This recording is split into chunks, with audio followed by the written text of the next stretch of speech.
So, showed up at the stables this morning. I went to grab Mogheer here with the aim of doing a little bit of riding, a bit of work with him. And the grooms ran up to me and said, no, he's lame, he's lame. I was like, what? This guy? Yani, mashallah, he's a solid horse that's, been through a lot in his lifetime. He's done long distance endurance races. He seems like he's got a really nice conformation.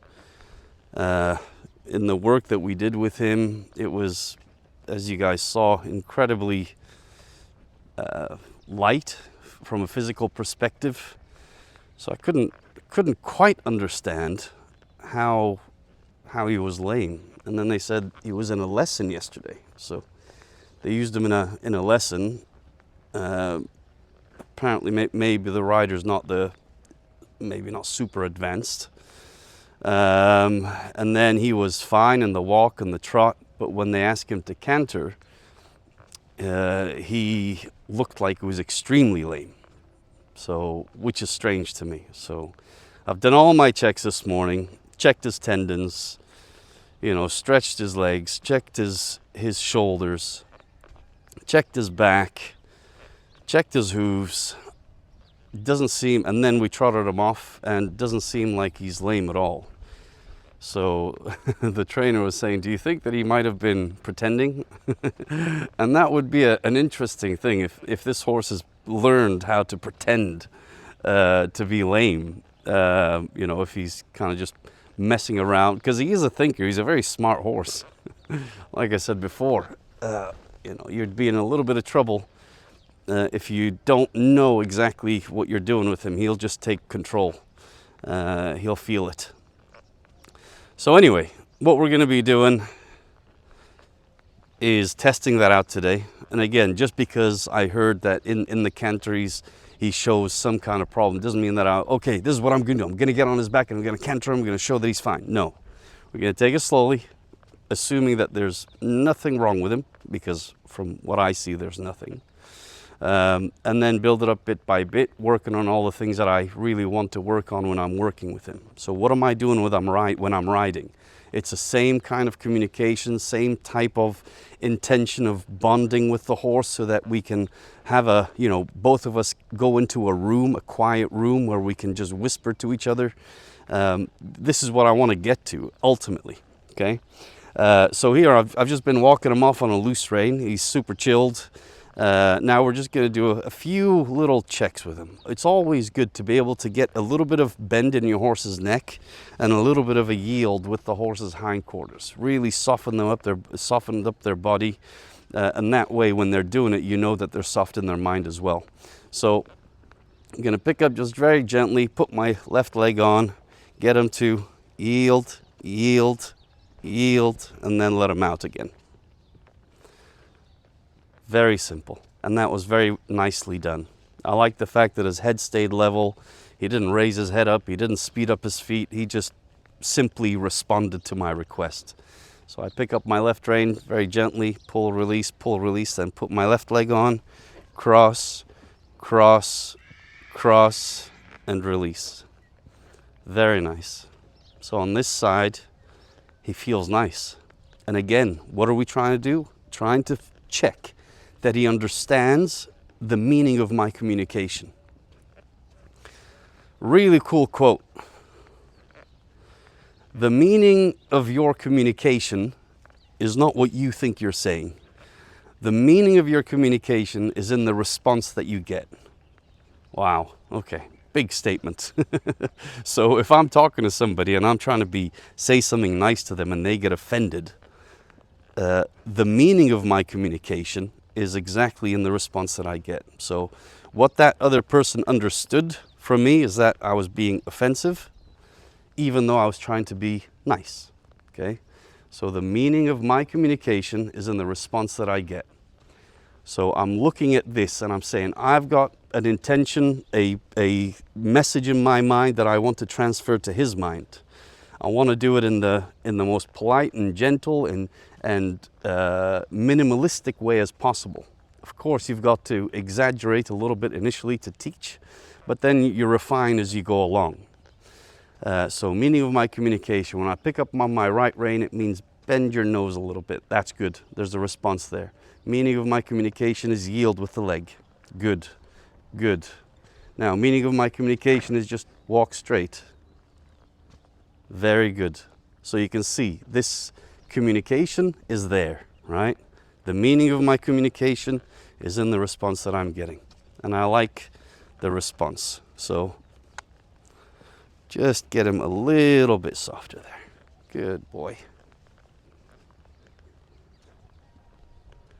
Good boy.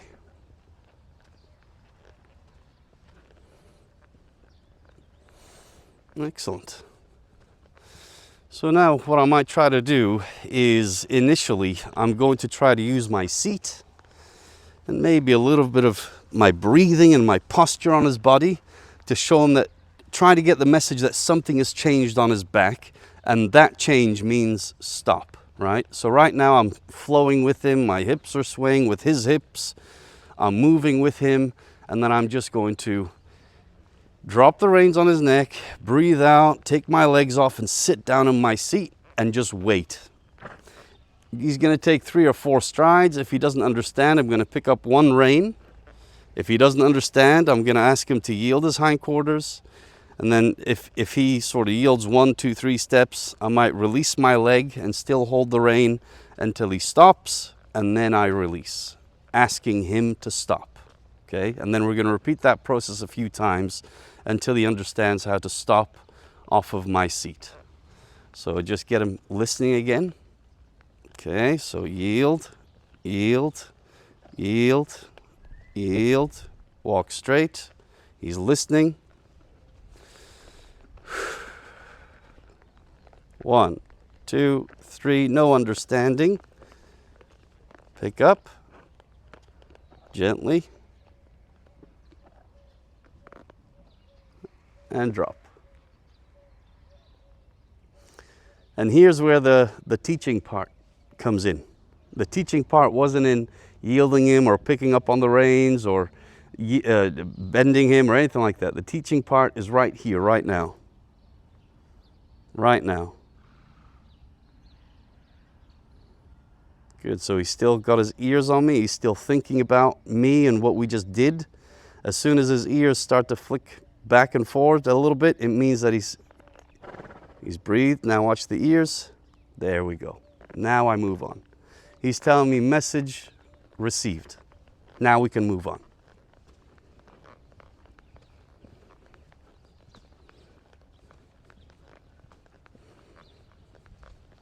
Here we go. Pick up. Ah, that's very soft. Yield him, just to get his concentration and focus back on me. 1, 2, 3, pick up one rein. He's thinking about it. He's thinking. Now he wants to yield. I'll yield him a little bit more. Say fine, if that's what you think we need to do. Gonna let you know that that's hard work there. Now, just wait and drop. Good. Good. Message received. Let's move off.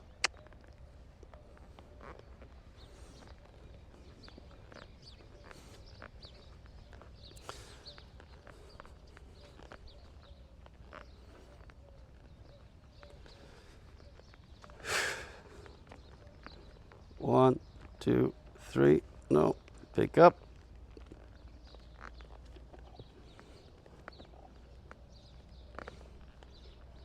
He wants to keep walking. Then I'll ask him to yield. Make it a little bit more difficult for him. Then I'm going to take my leg off. There. Good.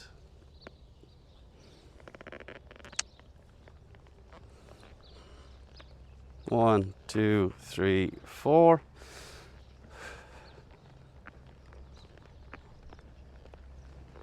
So he's not paying any attention to my seat, as if it means absolutely nothing. And that's fine for today, because we're going to keep repeating that, let's say, every single time I want to stop him. I'm going to repeat that every single time I want to stop him.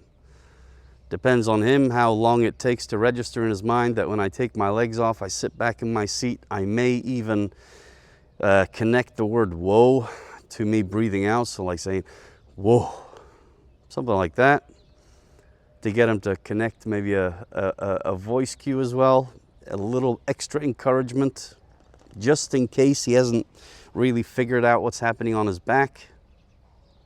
And then eventually he'll get it.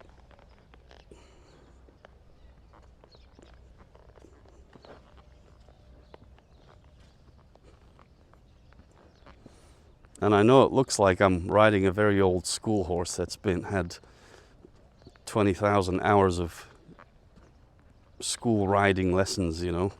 But he's, you know, remember what the feedback was: spooky, reactive,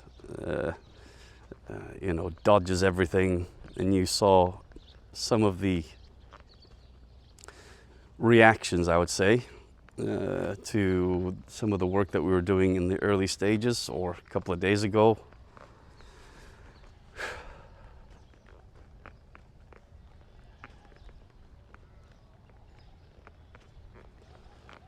So he wants to continue. I'm going to say fine. Release my leg. There we go.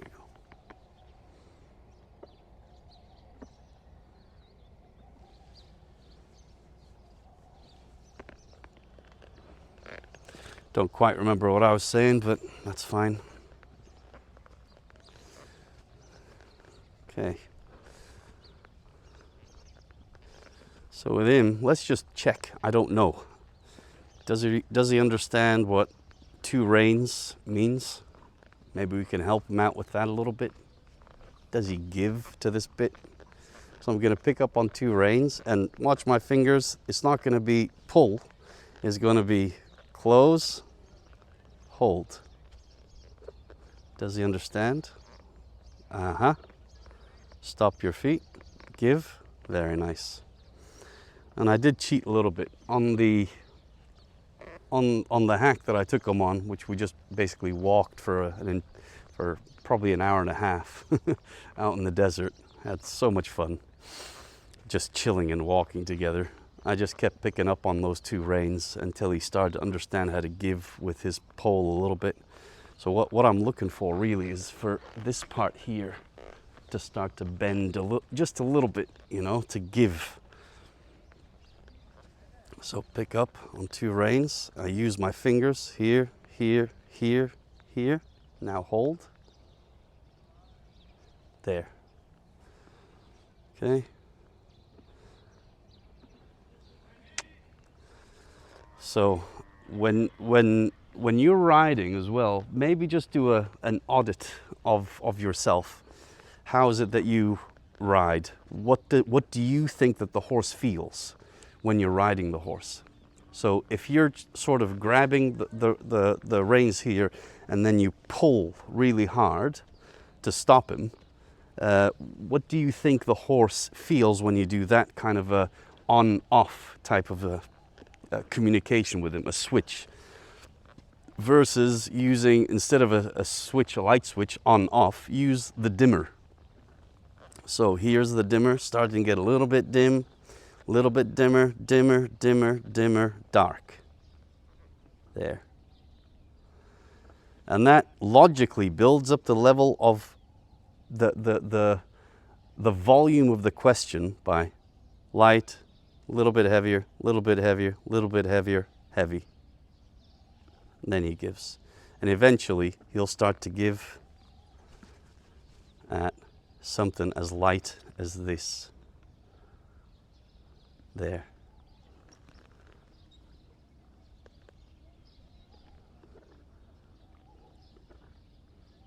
There. Very good. Okay, now let's start to introduce a whoa. So I'm going to pick up on these two reins, drive them forwards a little bit, and then whoa. There. There. There. Very nice.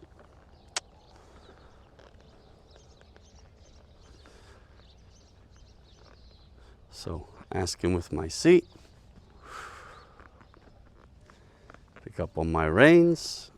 Very nice. So now that as soon as I'm picking up on my reins, good, good. There we go. That was a very quicker response. Means what? He's starting to pick up on that fact that when I'm take my legs off, I sit in my seat and I pick up on those two reins, even start to pick up on those two reins, that means he should get ready to stop, right? Which is fine. So ready, seat, legs.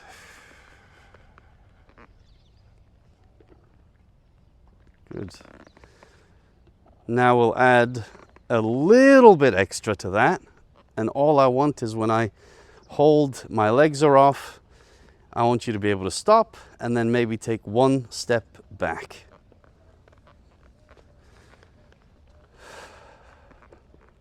Whoa. Good. So now his head is in the right place. Lean back a little bit. Wait. My shoulders have leaned back. He's trying to figure it out. There we go. Again. Pick up. Good. Now his head is in the right place. There. Now figure it out. Figure it out. Figure it out. I lean back. Figure it out. Starting to think back. There. Again. I'm giving him the boundaries, right? I'm giving him some sort of boundary that he can be free to work in. He doesn't feel trapped, and he has to think through a puzzle that I'm presenting to him. And if he figures out the puzzle, then he gets to relax. So there, lean back, wait. There we go. Good. So that's good enough for me. So we can walk him, we can bend him, we can yield him, we can actually get him to break at the pole, we can actually get him to back up. So we've established a little bit of an understanding on the peripheral of the, let's say, the bubble of communication. Okay, so he understands that. Things will start to be a little bit more difficult to pick up when we speed up a little bit. So when we're in the trot, for example, you know, those messages might be a little bit harder to hear. So what we're going to be doing is a lot of transitions for now. Okay, so I'm going to ask him to trot, and then I'm going to ask him to slow down. That may be on a straight line if he's going to listen and I'm able to manage his body and the communication in a way that I feel is smooth. If not, then I can always get a little bit of bend, get him to yield his legs a little bit. He's going to break gait, and then I'm going to allow him to walk off again. So just hold with two legs. There. Going to give him those reins. If he wants to trot fast, that's up to him. If he wants to trot slow, that's up to him, as long as he trots. Now that he's walked, I'm going to ask him for that trot again.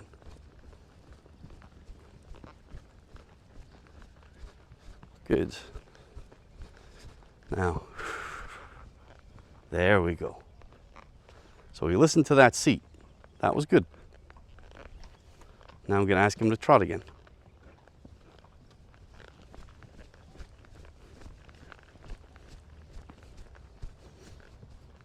So I'm not touching here. As soon as he breaks gait, that's when I'm going to go in and say, I don't think I asked you to walk. Good. Don't think I asked you to walk.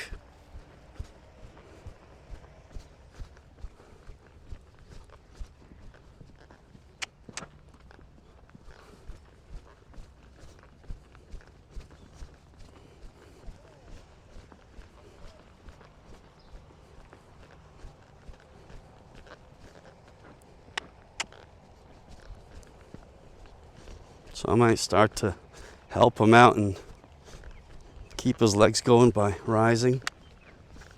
Good. Okay, now I'm going to ask him to walk. No. And again, I'm not guiding him very much here. I'm just asking for one simple thing. Just trot, please. Okay, now I'm going to sit. Good.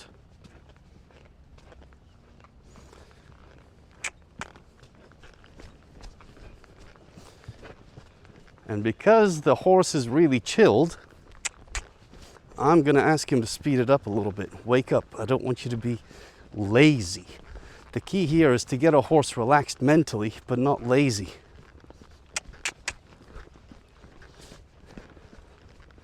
Good. Now I'm going to sit and breathe.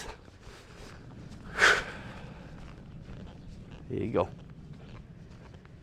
Just relax. And that when you exhale, when you say, oh, or it helps your whole body just melt into the saddle. And he can definitely feel that.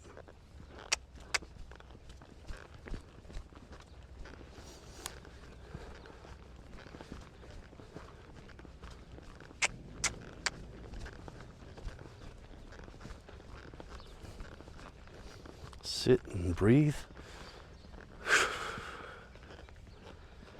Good. Pick up. Yield him a little bit. Yield him. Yield him. Yield him. Good. Trot.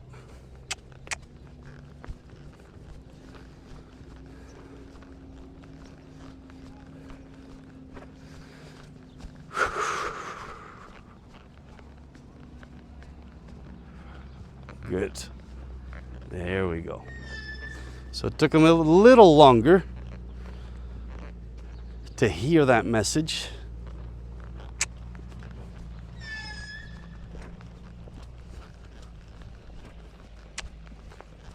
Okay, sit.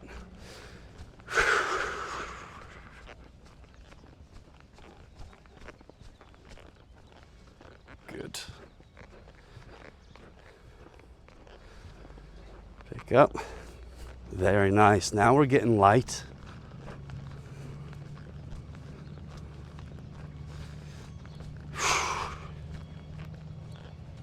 That was a quicker response. So he's quicker to go and he's quicker to stop.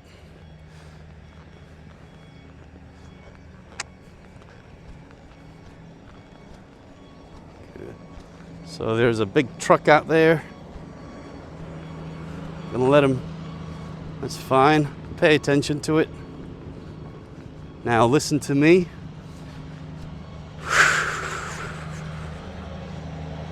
Good.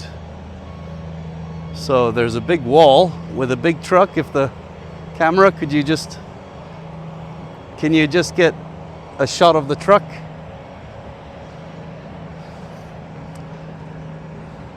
So you can imagine for a spooky horse that should have got him to run off.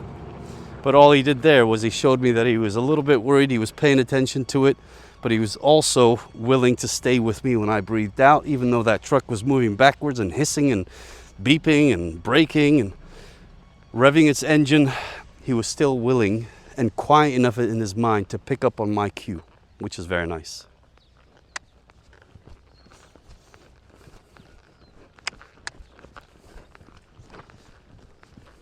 Good, we're going faster. Let's see if it works here.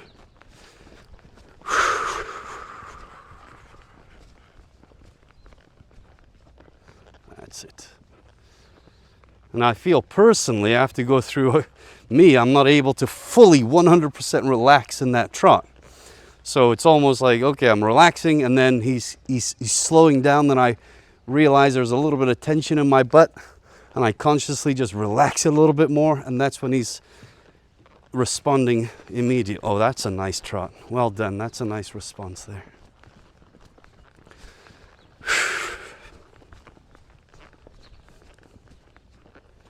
Excellent.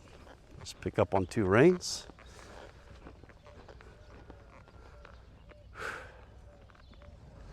Break. 1 step back. Drop. So he chooses to walk, pick up on 2 reins, wait, back, drop. He chooses to walk, pick up on 2 reins, hold, hold, back, drop. So he just has to realize that he can just sit here, not do a damn thing, and not be in trouble. Good. Good. And whenever I see the ears are connected to his brain. So right now he's fully focused on me. So if I just touch him very gently, he'll move, right? Now he's paying attention to in front and a little bit to the side. Now he's paying attention on me. Now he's paying attention to the front. Pick up. Whoa. Good. Come back 1 step. Very nice. So right now he's still got the same attention. There. Good. Now it kind of gives me a bit of a confirmation on top of blinking and chewing and licking and relaxing the head and relaxing in the body, cocking a hind leg. That's probably a little bit more sophisticated in terms of an indication as to whether the horse's mind at least has changed to think of something else. You know, if the horse is completely confused, they'll keep their head and neck like that. They may chew and lick, but they're still processing it. And then when they feel like they've got it, they move on to something else. Once they move on to something else, it means that something that they're thinking about has changed. So in my simple mind, it could be that he's understood. No more confusion. Okay. Now let's get a little bit of this giving at the pole at the walk, right? So I'm going to pick up gently, hold, hold, give back. And I immediately feel a difference in his back when he does the right thing. So hold, there, hold, there. And when I say there, my fingers are releasing. There. Pick up your face a little bit. There. There. There. And I'm not going to be too mean about this. I'm not going to ask him for 100 steps here. Up, up, up, up, up. Just going to ask him for a few where I feel like he's carrying himself a little bit.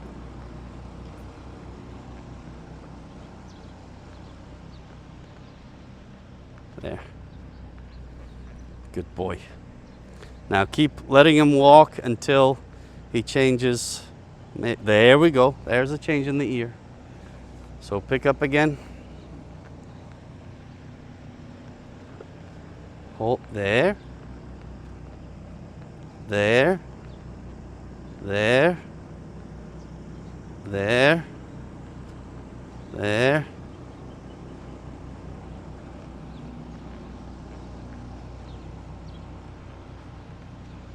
There. Very nice. Let's pick up on, let's pick up on one rein, yield, go the other direction. Now he's already starting to feel a lot lighter on my hands. So pick up on 2 reins. There. So how does he, a question you might be asking is, how does he know when you're picking up on the reins, it doesn't mean stop and back up? Because he can do that. You've seen it. How does he know? It's because of my seat in the saddle. It's not really telling him to stop. It's not giving him an indication. In fact, what it's telling him is to kind of speed up a little bit, like push into that. So he needs to bring his back legs a little bit closer to his front legs and his nose or his neck a little bit closer to his body. There, that was nice.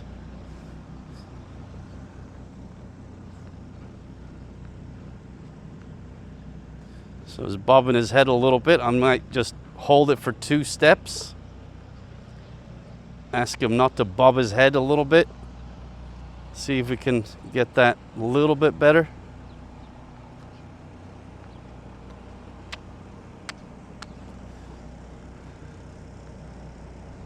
That's okay.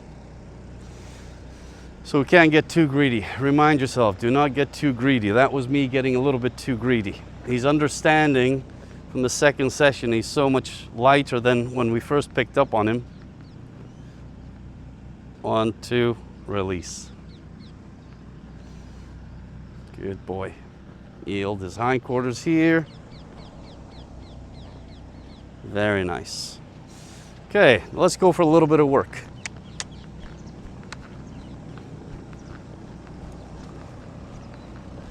Now this time I am going to push him a little bit. So I can already tell, I don't know if you've seen it, this is the second time he's tripped. I don't know if that's a habit or he's not paying attention to his feet. I don't know. But now, for me, it's time to work. So as I'm working with him right now, I'm not really pulling on him or kicking him. I'm just pretty much being active in my seat. Here he's slowing down, so I put my legs on him a little bit, and then when he picks up his speed, I release it. So again, pressure to ask him to do something, release when he does it. Second thing I'm thinking about is trying not to let him to dive into the turn too much. I want him to be a little bit closer to the fence. So with my outside rein, I just open it up like that, as wide as possible, until he drifts into this area close to the fence. Then when he's close to the fence, I release it. Again, me picking up is asking a question. Him getting close to the fence is the answer. Then I release again. Me picking up, question, answer. Question, answer. Question, answer. So, yield until he gets soft.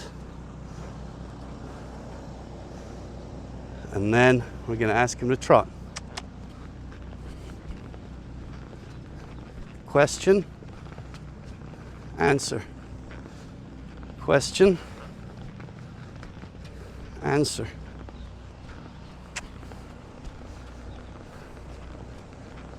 Question. As soon as I start to feel him drift, I ask him.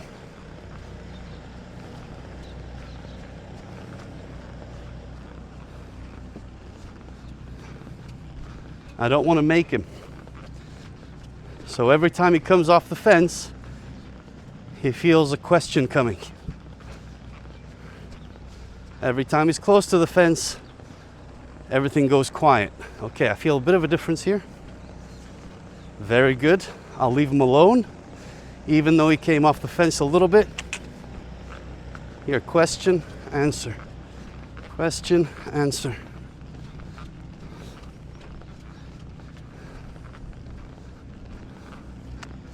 Question, answer.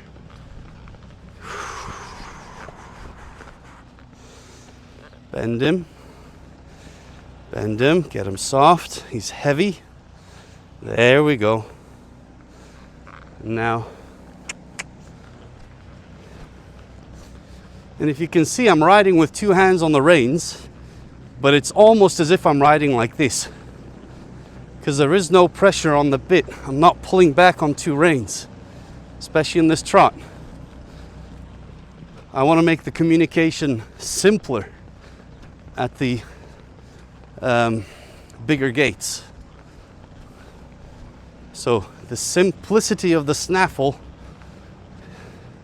is that when you pull on one rein, it just slides through the mouth and gently presses or pulls on the inside part of his mouth. So it's if I pull on my right rein, he feels it on the left side of his mouth. It's not about tongue pressure.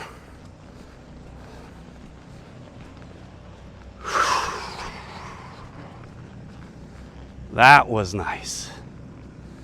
Now we're going to ask him to pick his head up a little bit, break at the pole. That's super soft. Now I'm going to change.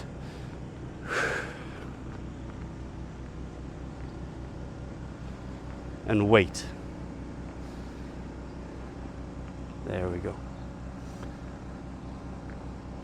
He takes off. I pick up, hold. There, pick up. There, pick up. There, pick up. There. Good. Now wait.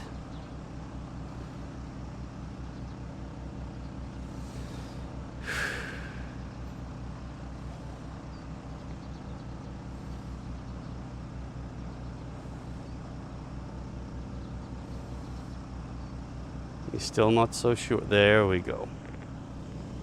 Good boy. Good. Pick up on that rein, release.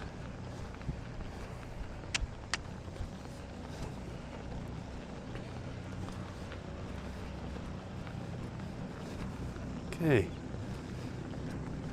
Now he's not paying any attention to me because of that thing, that big truck over there. You saw that. Almost came out of my seat because I didn't actually expect that from him.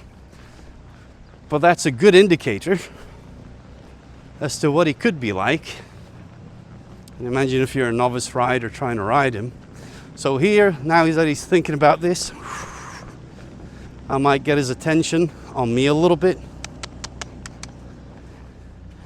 Say, no need to pay attention to anything else. And I'm going to make my communication loud. Because initially it needs to be louder than that thing that he's focusing on. Good. Now I've got the ears back on me.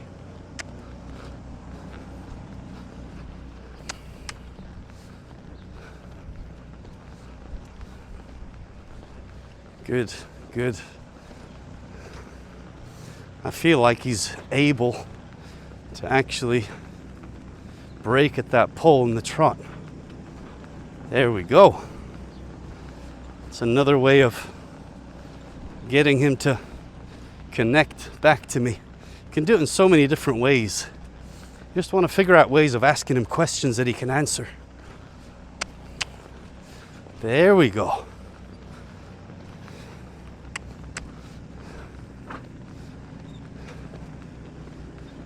And again, try to think of this as not that I have taught him something or some other trainers taught him something. Try to think of it in a much more humble sense.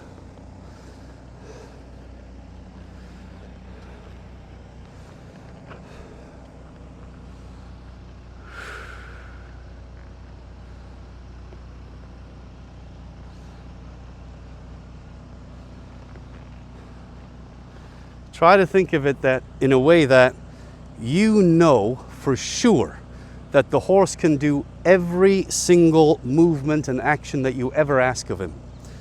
It's not you that's the genius that's teaching him how to do that.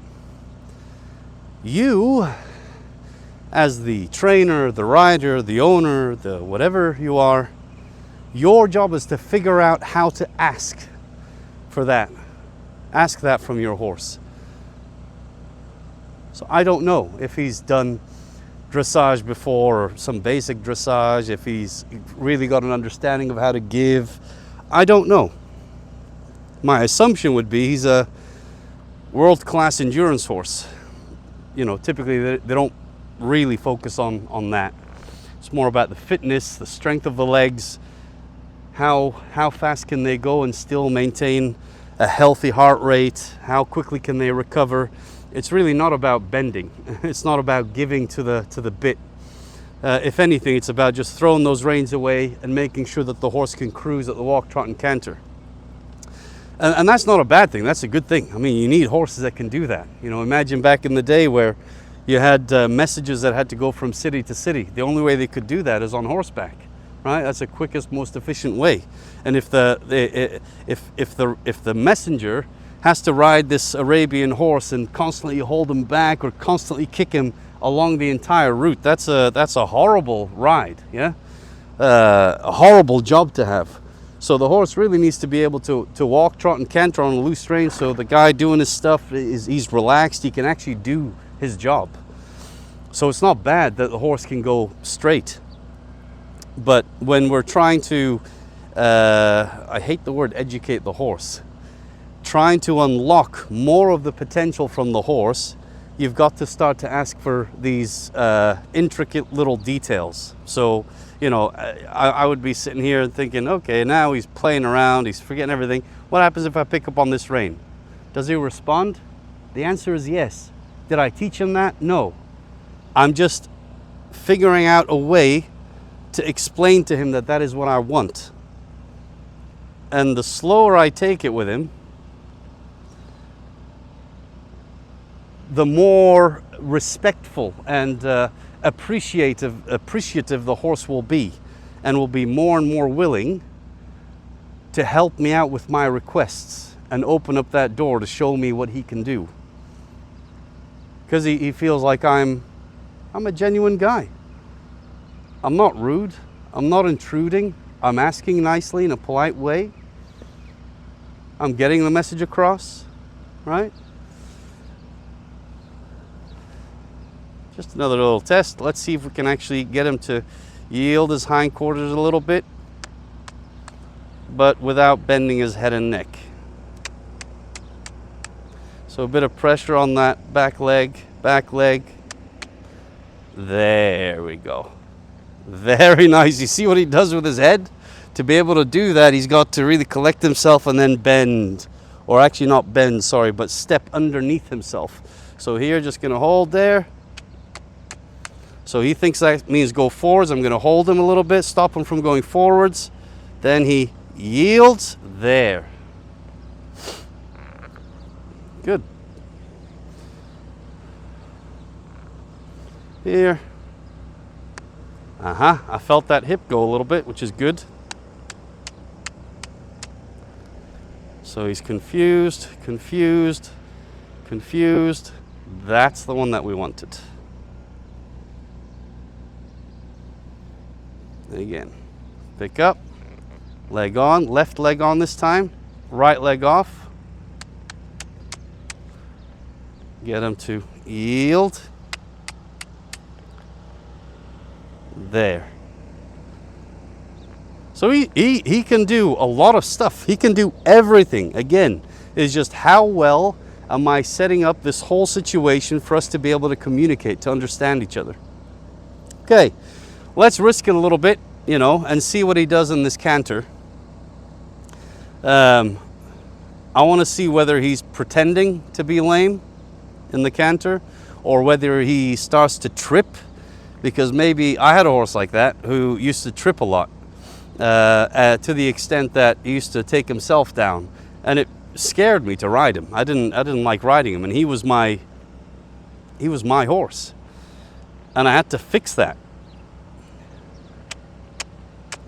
I had to fix it with him by giving him hell whenever he tripped, you know. Let him know that there's a really, really bad consequence to you not paying attention to your feet. And then very quickly stop doing it. So is he pretending to be lazy and to trip, to scare me into getting off his back? Don't know. I have this, which I'm going to use because I can already tell that when I put my right leg on, open up my left rein and kiss to him, he's not going to go immediately. He's probably going to go into a big trot, raise his head, pin his ears back. So I need that extra level of request with this, where I'm just going to reach back and tap, or I'm going to reach back and go a little bit harder, depending on how he responds to my request. Okay?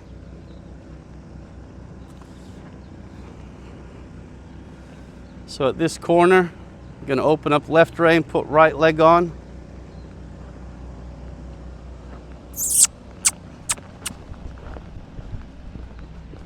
Good. Now we're gonna come back down to a trot, like that. Now we're gonna come back down to a walk.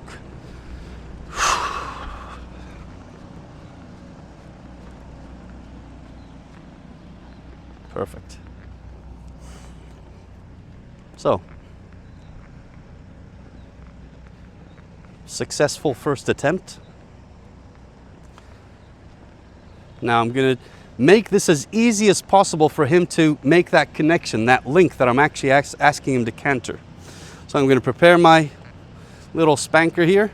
He feels like he's picked up the pace a little bit. I'm going to hold him, ask him to brake at the pole. Then at that corner, which is the same place we asked him last time, I'm going to ask him to canter.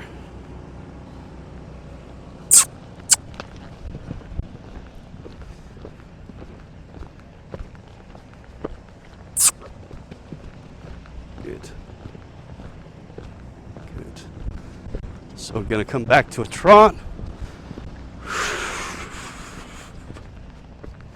Good. He gets soft, I get soft. He gets soft, I get soft. Now that's a beautiful trot there. That feels different. Ooh. Ooh, that's nice. Now, because he's a little bit excited in his mind, might give him a little bit more time to respond to me asking him to walk.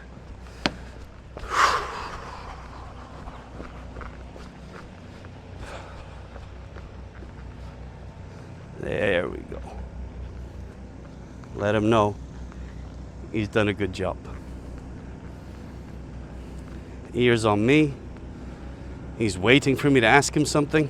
Okay, paying attention to that. Ears back on me. So his mind is all over the place right now. Because there's no distractions in front of him.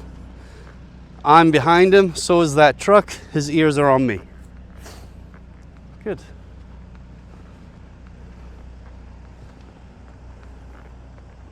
Excellent. So once we get back to the same exact place, I'm going to ask him again.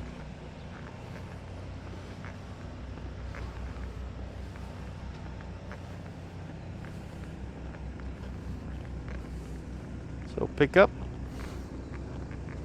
Get him. Oh, that was so nice. Mogheer, well done. Well done, boy. He feels it. Ah, good boy. But that was the wrong lead. Let's stop him a little bit. That was the wrong lead, but you see how we set it up so that he understands exactly what I'm asking him. So a little bit of anticipation. Whoa. It's kind of a good idea. Oh, good. When I'm teaching. Good boy. No spanky. That's gorgeous. Good boy. Good boy. Good boy. There we go. I'm loving the fact that he's able to keep kind of quiet in his mind, and he's able to even collect in the canter. He dives in a little bit, different places, fine, but he's got the basic idea. So this time, now that he's anticipating cantering in that corner, I'm going to pick up, as I always did, past 3 times. You can see he's getting ready to canter, right? So what should you do now that he's fully expecting and almost taking control of it himself? Is do the opposite. You don't want to give him the authority to make decisions. Okay? And this is all part of the balancing act, working with a horse. You want him to be responsive and attentive, but not in anticipation to do things himself. Wait. When I ask you to go, that's when I expect you to respond. Okay, so we're going to do that again. And this time I'm going to do the same thing.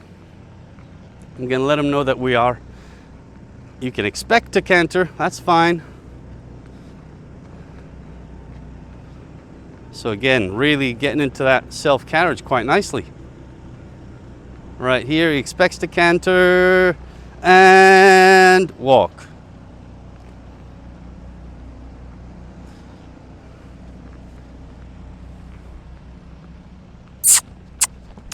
Good. That's where we're going to canter. So you wait. Now he expects to trot in that location. I didn't ask him to trot.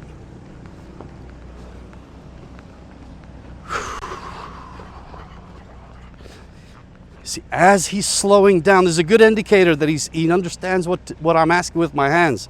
He's not raising his head up when he's getting slower. Really, very nice, very nice. And this trot here, fine. I'm just pointing it out to let you know that he's anticipating certain things just after 1, 2, or 3 repetitions. So be careful with your horses. They're always catching on to how well you know them. So let's think of it in a slightly more artistic form, shall we?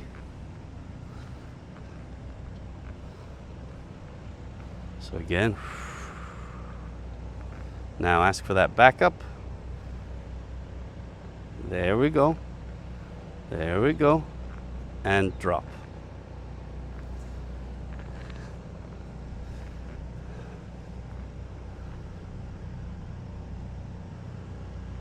So I'm just going to ask him to take that step back away from him. He's taking a step forwards by himself like that. I'm going to pick up, hold, shut him down now. Okay. Then ask him to come back, because I never asked you to go forwards.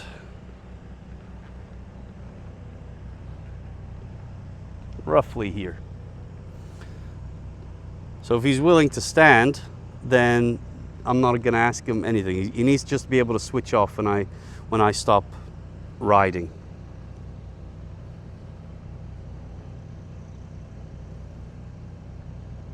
Good. How can I explain this? Imagine that you've got a manual car. So with the gear that you change, stick shift. First gear, second gear, third gear, fourth gear, fifth gear, and sixth gear as well, and reverse. And this manual car is a Ferrari. Then you put an amateur driver into that car. What do you think that Ferrari would look like or feel like when you're the passenger riding inside that car? Nasty. Nasty as hell. It's going to be jerky. It's going to be hard. It's going to be, bolty. There's no beauty. You're not going to feel a beauty if you ride as a passenger in a Lamborghini or a Ferrari that's manual. Oh, there we go. Watch this. Pay attention to this. Walk towards it. Bend this way, that way, that way, that way. Let's chase the truck. Chase the truck. That's it. Chase, chase, chase. Oh, good boy. He did great there. He chased that truck away. That truck was terrified of him. Well done. So sorry. So back to Ferrari or Lamborghini and the amateur driver. You get the point. You're not going to actually feel what the potential of this car is. What can the car do? You don't know. You're just sitting there thinking, this is making me want to throw up. Then you take a Formula One driver or a drifter or some professional race car driver, and you put him in that Ferrari or Lamborghini and you sit in that passenger seat. You will, have the thrill of your life thinking this is the most amazing machine I have ever experienced in my life. It's almost to the point of being scary. It's so beautiful that it's scary. Same thing. The Ferrari, the Lamborghini, they can already drift. The car can do all of these things. It depends on how good the driver is to be able to extract that and show it and demonstrate what the capabilities of that car is. And that's what a good horseman would be able to do. So you're not teaching, you're not training, you're communicating.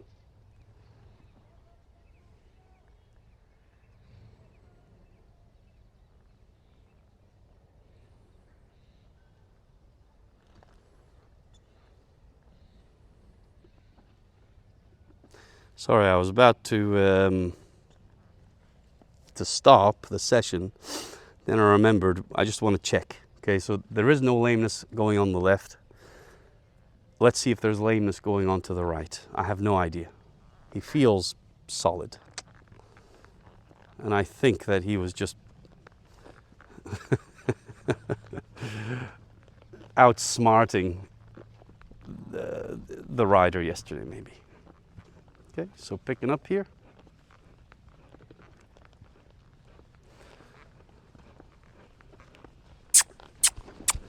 Good boy.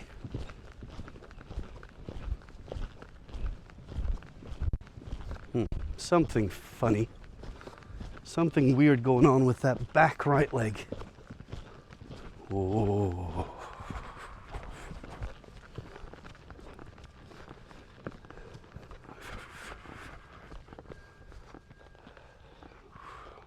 Whoa.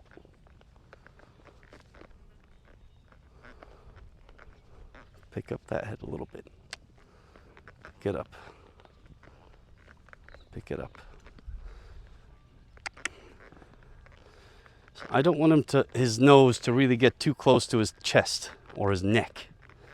I want that, yeah. Good. A little bit higher up. Just break at that pole.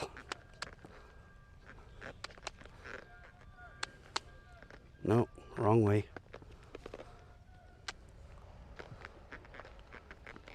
That was very nice. So there, I did feel that there was something, it felt weird a little bit on the back right leg. I'm not going to do more. I know that he can walk, trot, and canter now. He's got the cues, he understands, and we can always build on that. Insaaf, can you just check when I'm cantering? Back right, I think, if he looks weird.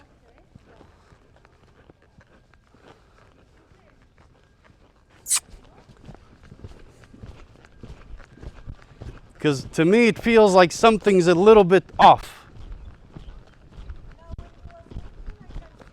Okay.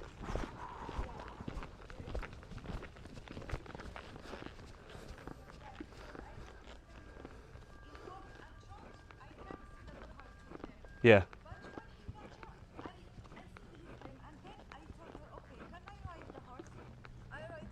Yeah. Did you go left or right? Left lead or right lead? No, right. Right lead. Okay. This one, but me, I think that it was there, not so bad. But did you saw something a little bit off with the canter?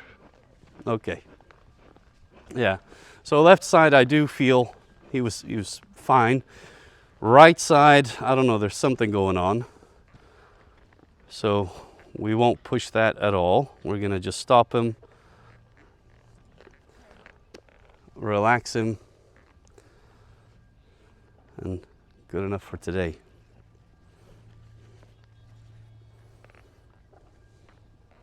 Just stand still, bud.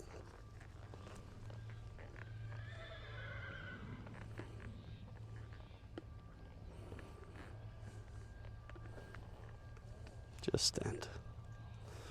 So he's got to be comfortable not doing anything. If I'm just sitting here, it means he can just be chilled, stand still, relax, switch off, go to sleep. And that might be, difficult for some horses. But you just keep repeating the lesson. Sorry, not the lesson. Repeating your request.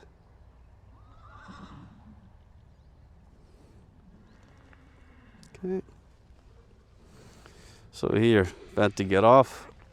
A couple of times, 2, and then 3, letting him know. So there's never a surprise with him. I'm never surprising him. And that's something that I can't say ashamed of, but you know, when I was going through my own process of learning, you have to start with the basics. You've got to start with, you know, somebody teaching you the ABCs. You've got to sit in the class and say A, B, C, until you can actually put all those letters together and create a word. And from that word, you can create a sentence. From that sentence, you can create a paragraph. From that paragraph, you can create a book, right? And then once you can write a book, then you can start to refine your language and your communication to the level of, let's say, Shakespeare, right? And you can start to speak in very complex and advanced language with the horse. So initially I was going through the ABCs and putting words together and putting basic sentences together. And I think you have to go through that with horses. So whatever stage you're at with your learning processes on trying to understand how to work with these horses, don't be ashamed if you make mistakes. That's all part of the learning process. You are going to make mistakes.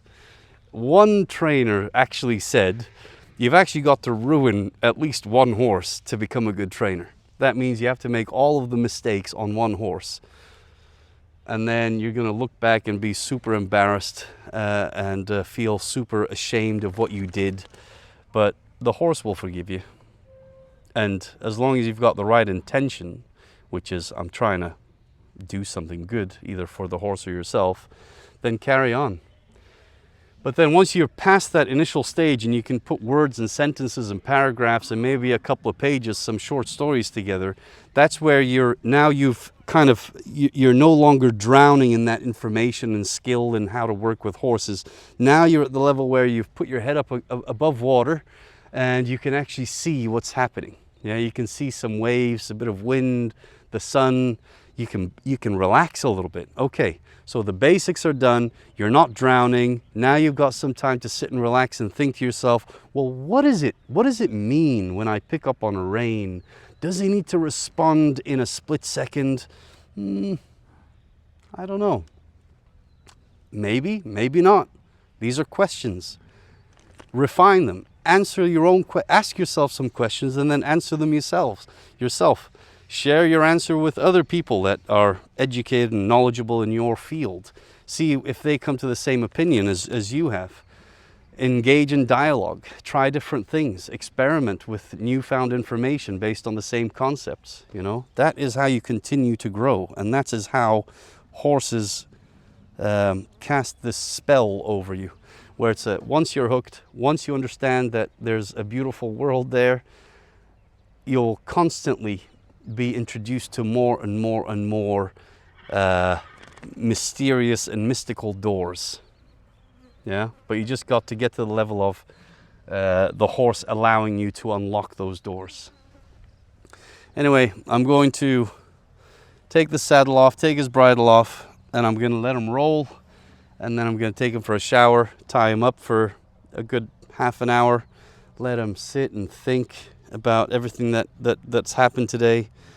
I love this horse, and we'll try to get him on the next session. But thanks for watching. Thanks for all the comments that keep coming in. I'm doing my best to respond in the best way that I think I can. And who knows, at some point maybe we do some kind of a live stream where anybody can come on and ask any question, and we may end up going into a two-way conversation where I might say I don't know the answer, the actual answer, but what I do have is an opinion. Here's my opinion. What do you think? You know, so maybe we do it that way. We shall see. Anyway, till the next time. Thanks.